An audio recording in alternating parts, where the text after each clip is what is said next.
Button दबा के कामयाब करो। उन्होंने हमसे वादे करने में कोई कमी बाकी नहीं रखी।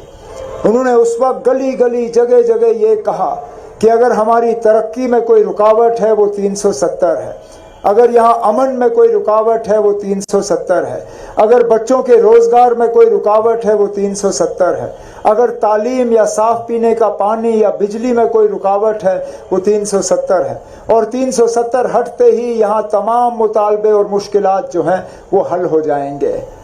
अब 370 हटने के बाद 5 साल हो गए। खुदारा ये कमल के फूल वाले हमें बताएं नाब इस कोटरंका की सरजमीन पे क्या ऐसा हासिल हुआ इस 370 के बरक्स? कौन सा ऐसा रोजगार आया? कौन सा नया कारखाना बना? कौन सी नई फैक्ट्री आई? यहाँ पे हम इन दूर दराज इलाकों पे मौके पे डीजी साहब को भेजा करते थे वो डायरेक्ट भर्ती कैंप कराने के लिए। वहाँ पे कैंप लगता था स्पेशल भर्ती का। अगर कद बराबर छाती बराबर तो मौके पे डीजी साहब ऑर्डर पे दस्तखत करके वहाँ पुलिस में भर्ती करते थे नौजवानों को। आज 10 साल का अरसा हुआ है, शायद ही इस बुद्धल के असेंबली हलके में कहीं पे भी इस तरह की पुलिस की भर्ती का सिलसिला रहा होगा। यहाँ तक कि कहीं पे भी सरकारी मुलाजमत का कोई जो है निज़ाम ही नहीं रहा। हम लोग हैं अपने मंशूर में हम वादाबंद हैं नेशनल कॉन्फ्रेंस और कांग्रेस के। इंशाल्लाह अगर आपके वोटों से जावेद जीता, अगर आपकी दुआओं से नेशनल कॉन्फ्रेंस की हुकूमत बनी तो पहले दिनों के अंदर अंदर हम 1 लाख सरकारी मुलाजमत जो है वो लगाने का काम करेंगे। हम इन दूर दराज इलाकों में दोबारा डीजी साहब को भेज के यहाँ डायरेक्ट भर्ती जो है पुलिस में कराने का काम करेंगे।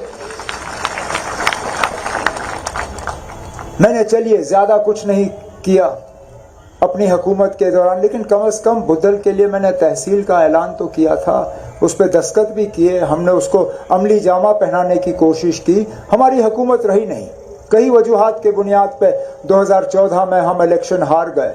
लेकिन हमारे बाद जो आए उन्होंने क्या किया? उन्होंने अपना असर रसूख, अपने रिश्तेदारों का असर रसूख, ये सारा कुछ इस्तेमाल करके उस तहसील को जो है कायम होने नहीं दी।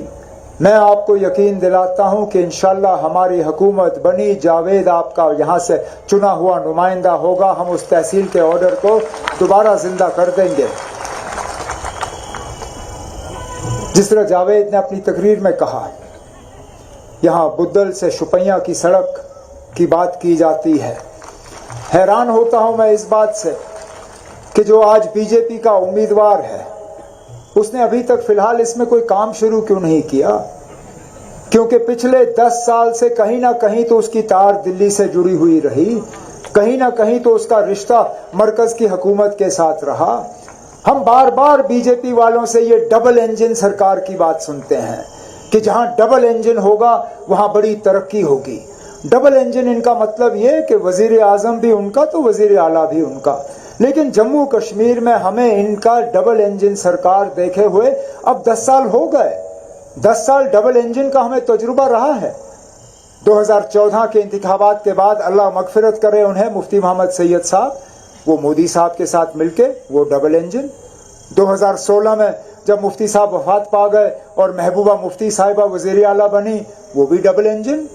जब 2018 में उनकी हुकूमत गिरी और राजभवन के जरिए यहाँ हुकूमत शुरू हुई, उस वक्त सत्यपाल मलिक साहब उनके गवर्नर, वो भी डबल इंजन। सत्यपाल मलिक साहब के जाने के बाद मुर्मू साहब, वो भी डबल इंजन। अब हमारे ये मनोज सिन्हा साहब, वो भी डबल इंजन।